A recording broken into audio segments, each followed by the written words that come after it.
আমার প্রিয় শিক্ষার্থীরা, আশা করছি তোমরা সবাই অনেক বেশি ভালো আছো। আলহামদুলিল্লাহ, আমিও ভালো আছি। আমাদের আজকে ভিডিওটা অনেক ছোট হবে, বাট খুব গুরুত্বপূর্ণ এই কারণ আমরা বেসিক ইংলিশ বলতে যা বুঝি, তুমি ইংরেজিতে যাই করতে চাও না কেন, সেটা ন্যারেশন হতে পারে, সেটা কমপ্লিটিং সেন্টেন্স হতে পারে, সেটা রাইট ফর্ম ওয়ার্ডস হতে পারে, প্রত্যেকটা জায়গায় সেন্টেন্স সম্পর্কে ধারণা রাখাটা গুরুত্বপূর্ণ। এবং সেই কারণে আজকে এই ক্লাসটাতে আমরা খুব সহজেই বুঝে নিব যে আসলে সেন্টেন্স বলতে আমরা কী বুঝি, কত প্রকার সেন্টেন্স আছে, এবং আমরা দেখে কীভাবে বুঝবো, প্র্যাকটিক্যালি আমরা কীভাবে দেখে বুঝবো, এই বিষয়টা আজকে দেখার চেষ্টা করবো আমাদের আজকে এই ভিডিওতে। সো একটা জিনিস খুব গুরুত্বপূর্ণ, সেটা হচ্ছে যেহেতু আমার এই চ্যানেলটাতে আমি প্রায় ভিডিওগুলো দিচ্ছি তোমাদের আসলে নিজে থেকে নিজে কীভাবে ইংরেজিটাকে ডেভেলপ করবে, কীভাবে ইংরেজি তুমি ভালো হতে পারো, এই বিষয়গুলো নিয়ে যদি আমি প্রতিটা সময় ভিডিও দিচ্ছি। সো তোমরা আমার চ্যানেলটা সাবস্ক্রাইব করে রাখো, আর হচ্ছে যাতে পরবর্তী ভিডিওগুলো তুমি ইজিলি পাও আর কি। Okay, fine. So let's move into the video. প্রথমে দেখো সেন্টেন্স বলতে কাকে বলে, সেই জিনিসটা এখানে দেয়া আছে। যদি এটা ইংরেজিতে দেয়া আছে, আমি একটু বাংলায় বলে দিচ্ছি। বলা হচ্ছে যে সেন্টেন্স হচ্ছে এমন কিছু শব্দের সমষ্টি যা একটা পূর্ণ ভাব প্রকাশ করে। পূর্ণ ভাব মানে হচ্ছে যে একটা পূর্ণ অর্থ প্রকাশ করবে। আর সাধারণত এর মধ্যে কর্তা থাকবে, ক্রিয়া থাকে, এবং পূর্ণ মানে বিরাম।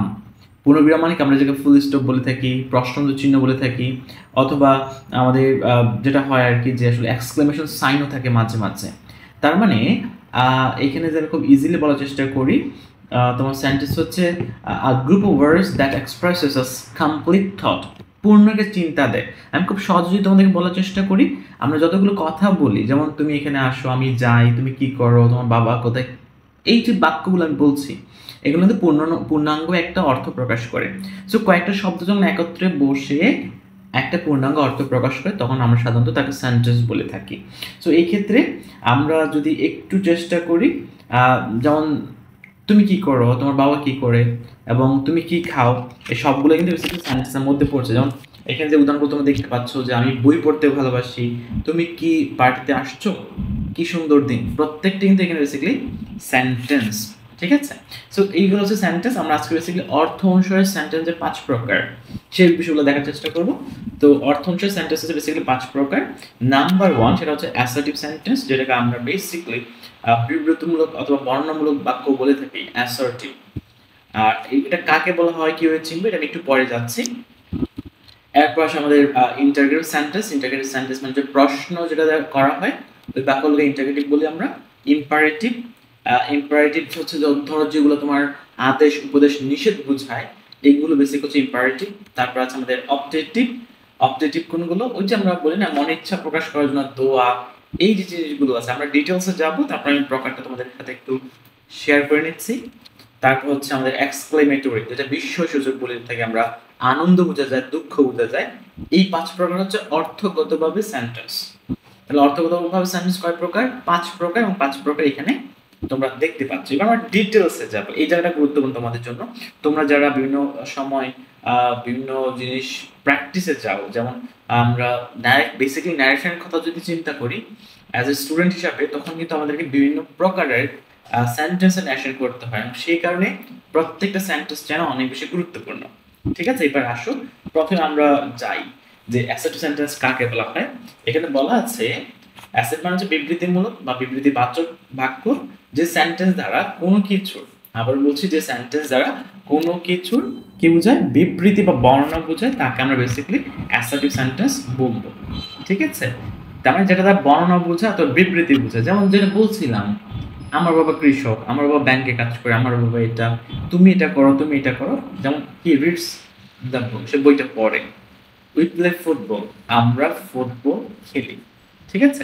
এখন একটা জিনিস যদি তুমি বুঝার চেষ্টা করো, যে প্রশ্নের মধ্যে কোনো প্রশ্ন থাকবে না, মানে যে সব মানে বাক্যের মধ্যে কোনো প্রশ্ন থাকবে না, বিস্ময় বুঝাবে না, আদেশ উপদেশ বুঝাবে না, দোয়া বুঝাবে না, প্রার্থনা বুঝাবে না, এই নর্মাল বাক্যগুলোকে সাধারণত অ্যাসার্টিভ বাক্য বলে। তার মানে ধরো আমি বই পড়ি, সিম্পল, অ্যাসার্টিভ। তুমি চা খাও, অ্যাসার্টিভ। আমার বন্ধু কলেজ যায়, অ্যাসার্টিভ, সিম্পল।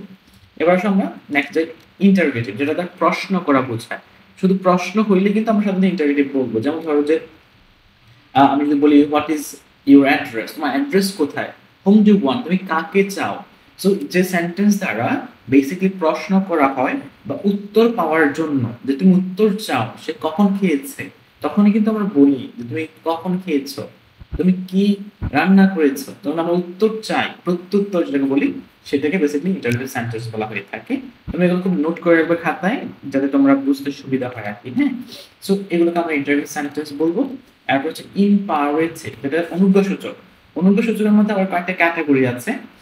অনুজ্ঞা মানে ধরো যে সেন্টেন্স দ্বারা সাধারণত আদেশ, উপদেশ, নিষেধ অথবা অনুরোধ বোঝাবে, এই সেন্টেন্সগুলোকে ইম্পারেটিভ বলা হয়। সাধারণত সাবজেক্ট ইউ ধরা হয়, এটা খুবই কমন বিষয়। যেমন ধরো আমি যখন বললাম এখানে আসো, তাহলে আমি তাকে অর্ডার দিয়েছি এখানে আসো, এটা অনুজ্ঞাসূচক বাক্য অথবা ইম্পারেটিভ।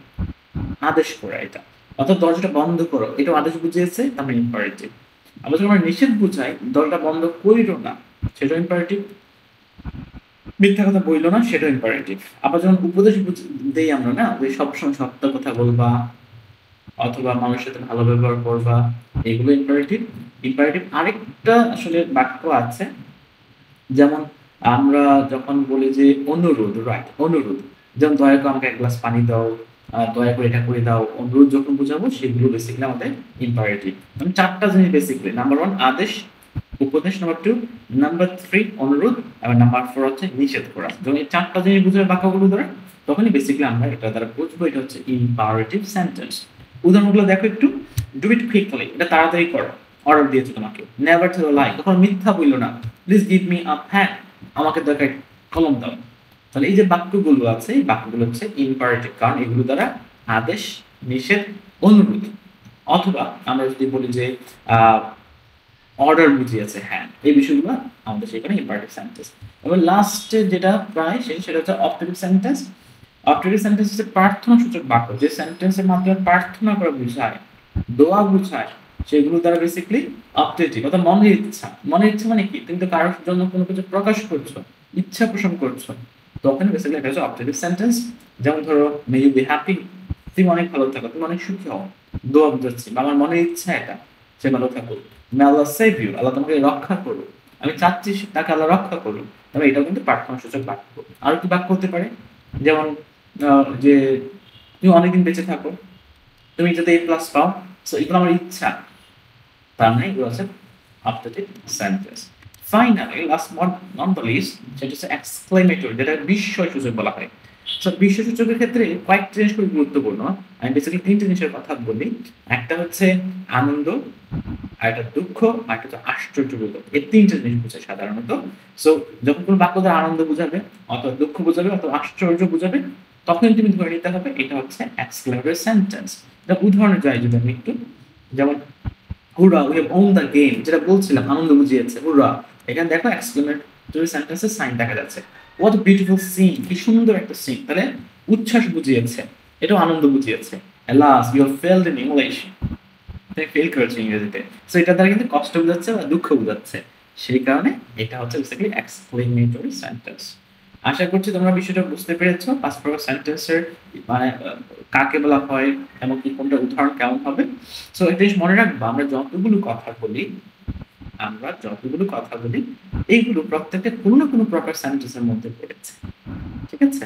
ওয়েদার ইট অ্যাসার্টিভ, নাও ইন্টারোগেটিভ, নাও অবজেক্টিভ, নাও এক্সক্লেমেটরি, যে কোনো একটার মধ্যে পড়েছে, ঠিক আছে? একটু চিন্তা করবা, প্র্যাকটিক্যালি, মুখস্থ না, প্র্যাকটিক্যালি যে আমরা যে কথাগুলো বলেছি সংজ্ঞায়, ওইটার সাথে কোনটা মিলতেছে, এটা হচ্ছে মূলত কাজ। সো তোমরা যারা ভিডিওটা দেখেছো এতক্ষণ ধরে, তোমাদের সবাইকে অনেক বেশি ধন্যবাদ। অনেক ভালো থাকবে, আশা করছি বিষয়টা ক্লিয়ার হয়েছে। তারপরে যদি কোনো কোয়েশ্চেন থাকে আমাকে জানাবে, আর একটু কমেন্টে তোমরা একটু লিখে দিবা 5টা সেন্টেন্স, 5টা বাক্য লিখবা। অ্যাসেটিভ একটা, ইন্টারোগেটিভ একটা, ইম্পারেটিভ, তারপর অবজেক্টিভ, তারপর এক্সক্লেমেটরি। 5টা সেন্টেন্স লিখবা, যাতে আমি বুঝি যে হ্যাঁ তুমি বুঝতে পেরেছো। আর ভিডিওটা শেয়ার করে দিও তোমাদের ফ্রেন্ডদের সাথে যারা আছে, অন্যরা যাতে ভিডিওটা দেখতে পারে। So that's all, wish all the very good luck and Allah Hafiz.